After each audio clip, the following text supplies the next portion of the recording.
Bonjour, j'espère que vous allez bien. J'avoue que je ne sais pas trop ce que vous pensez de mes vidéos parce qu'il n'y a pas de commentaires, ou très peu. Du coup, n'hésitez vraiment pas à dire ce que vous pensez, vraiment c'est important de communiquer et d'échanger. Après voilà, j'ai fait exprès de ne pas que vous ne puissiez pas liker ou disliker les vidéos parce que je considère que c'est pas possible de liker ou de disliker puisque en fait c'est le témoignage d'une histoire très particulière et que enfin je pense que se permettre de mettre un dislike sur ce genre de choses c'est quand même voilà, donc ça je l'ai supprimé. Par contre les commentaires non, puisque c'est normal de s'exprimer. Donc voilà. Donc aujourd'hui je vais vous parler du bébé espoir, bébé hope, bébé arc-en-ciel, tout ça. C'est un terme que j'aime pas trop, bébé espoir. Déjà parce qu'on l'entend partout, dès qu'on entend maman, je papange, c'est bébé espoir, mais bon, on va dire que ce sont les codes de ce genre de milieu. Et du coup, bah, je vais utiliser ce mot-là, ce sera peut-être plus simple, plutôt que le bébé d'après, le bébé qui est décédé. C'est vrai que c'est quand même plus mignon. Donc, je voulais vous parler de ça parce que récemment, il y a eu des jours où j'ai eu vraiment des grosses envies de retomber enceinte, de revoir mon ventre gros, de ressentir un bébé bouger dans mon ventre. Vraiment, ça a été très palpable pendant quelques temps. Et du coup, bah, j'avais envie de vous faire cette vidéo parce que déjà parce que si jamais d'autres mamans se retrouvent confrontées comme moi à une envie pressante de refaire un bébé et qu'elles ne peuvent pas le faire tout de suite, ou qu'elles culpabilisent parce qu'elles se disent oh là là, je veux déjà un autre bébé, dis donc, j'ai un problème. Sachez que vous n'êtes pas seule. Voilà, personnellement, moi j'ai eu envie de réavoir un bébé assez vite. Je m'en rendais pas forcément compte au début parce que j'étais trop traumatisée et que je pensais trop à ma fille. Et j'y pense toujours énormément de toute façon. Mais là maintenant, j'ai vraiment dépassé ce cap de la culpabilité et du jugement sur moi-même. J'essaye vraiment d'arrêter ça. Et donc je laisse venir les émotions, les sensations, les envies. Et il est vrai que là, bah, comme je vous avais déjà dit, normalement, je ne pourrais pas retenter avant un an après l'opération, c'est-à-dire en janvier-février 2020, par rapport au fait que j'ai eu ma césarienne plus l'ablation du fibrome en même temps. Du coup, peut-être qu'au final je pourrais plus tôt, hein, ça c'est le gynécologue qui déterminera ça. Mais du coup, c'est vrai que c'est frustrant parce que je n'ai pas encore le droit d'utiliser mon corps, entre guillemets, comme j'en ai envie. Donc, donc voilà, parce que bon, je risque une rupture utérine, je risque une fausse couche, parce que mon utérus n'est sûrement pas assez fiable par rapport justement à cette cicatrice, sachant que j'en ai eu une autre il y a presque 4 ans de cicatrice due à une laparotomie pour justement enlever un autre fibrome. Désolée, mon chat s'était coincé la patte dans la couette, du coup je l'ai aidé à se remettre.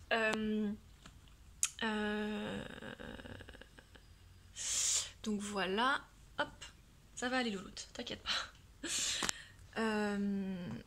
Donc du coup je vis avec cette frustration de ne pas pouvoir retenter, même si on sait très bien que c'est rare d'y arriver dès le premier mois, même si bon moi personnellement j'ai eu de la chance, j'ai réussi au bout d'un mois et demi la première fois. Mais du coup voilà, je vis avec cette frustration de ne pas pouvoir tenter, de ne pas pouvoir aussi faire plaisir à mon mari qui lui meurt d'envie de réavoir un enfant. Donc c'est vrai que c'est un petit peu compliqué. Donc du coup, bah, ce que je fais, c'est que j'ai des petites techniques pour, on va dire, supporter l'attente. Et donc déjà, première chose, j'ai un grand plaisir à voir les enfants de mon entourage, ou les enfants de mes clientes, ou voilà, les enfants qui m'entourent. Dans le sens où quand je peux interagir avec...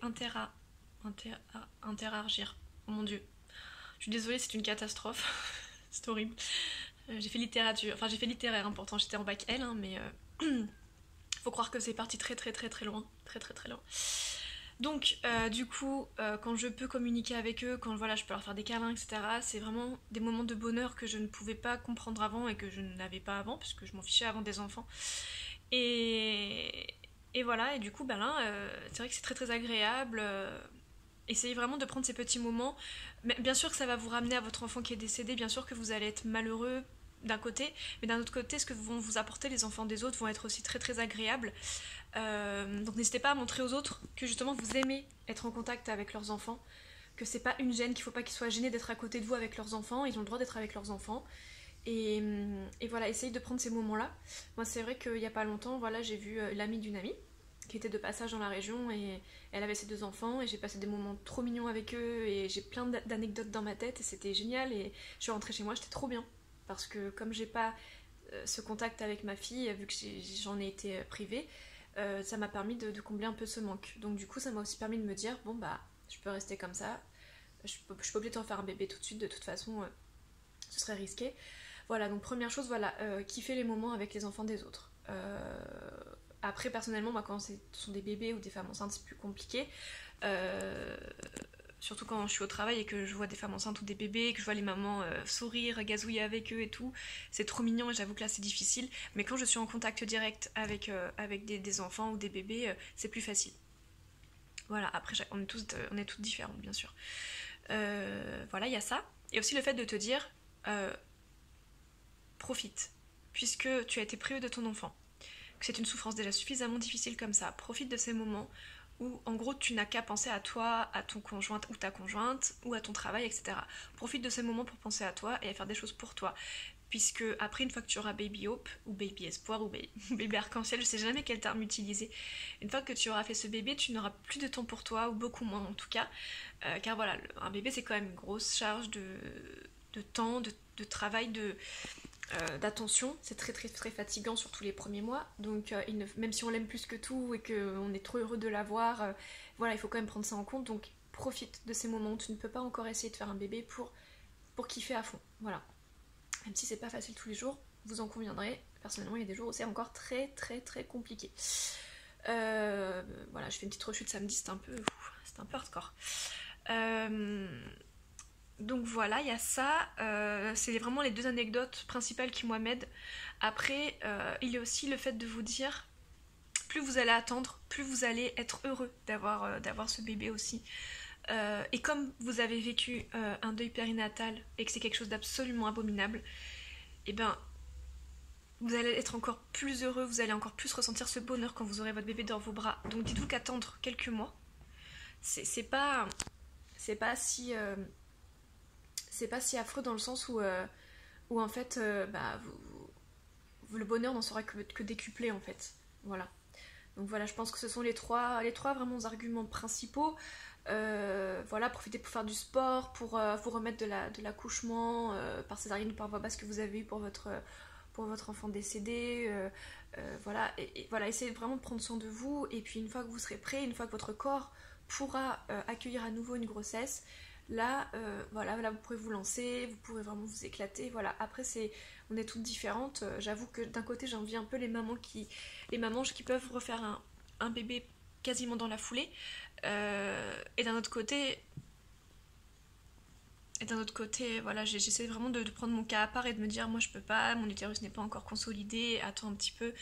Voilà, mais c'est vrai que faire deux grossesses d'affilée aussi, je sais pas trop ce que ça peut engendrer pour le corps. Est-ce qu'après on a plus de mal à se remettre, ou est-ce que le fait de faire un bébé puis après de refaire du sport, de retrouver sa ligne et ensuite de faire un deuxième bébé, est-ce que c'est mieux pour le corps au final? Ça, j'en sais rien. Ça, ce sont des détails techniques de toute façon, c'est pas le plus important, mais d'ailleurs si vous le savez, je veux bien que vous me le disiez en commentaire, ça m'intrigue un peu. Parce que je me dis là, tous les efforts que je fais, tous les abdos, tout le sport pour essayer de retrouver ma ligne, est-ce que ça vaut vraiment le coup au final, puisque dans quelques mois je pourrais retenter de faire un bébé, donc voilà, je sais pas trop. Voilà, donc bah écoutez, j'attends vos commentaires, j'attends vos avis. Et puis voilà, et si vous êtes déjà en préparation d'un baby espoir ou que vous êtes en train d'essayer de le concevoir, je vous souhaite plein de bonheur avec eux et puis bah voilà, j'espère avoir la chance moi aussi de pouvoir vivre ce moment génial qui est d'avoir un bébé. Voilà. Je vous fais des bisous et puis je pense bien à tous vos petits anges qui sont sûrement avec Orlane ou pas, je ne sais pas, mais voilà, je vous fais des bisous.